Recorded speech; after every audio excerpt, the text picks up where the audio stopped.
السلام عليكم ورحمة الله وبركاته.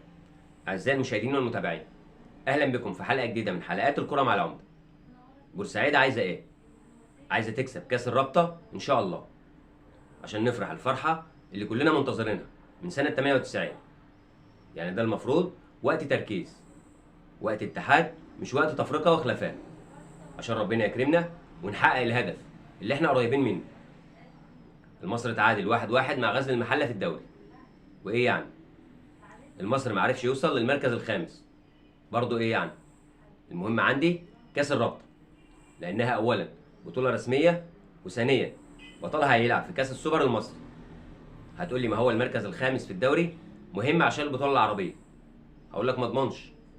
اتحاد الكوره ورابطه الانديه محدش يضمنها. دي ناس خلت الاهلي يشارك في دوري ابطال افريقيا وهو ثالث الدوري. يعني الناس دي ممكن تخترع وتدخل اي فرقه تشارك في البطوله العربيه بغض النظر عن مركزها في الدوري. خلاصة الكلام، عايزين ندعم فرقتنا والجهاز الفني، حتى لو احنا مش راضيين عن اللعيبه وعن مستواهم. وبعد كاس الرابطه نبقى نتكلم براحتنا، لكن دلوقتي مش وقت خلافات ولا وقت تقييم للجهاز الفني ولا اللعيبه. ده وقت عنوانه المصلحه العامه فوق كل اعتبار. اعزائي المشاهدين والمتابعين، الى اللقاء في حلقه جديده من حلقات الكره مع العمده. ما تنسوش تعملوا لايك للفيديو واشتراك في القناه.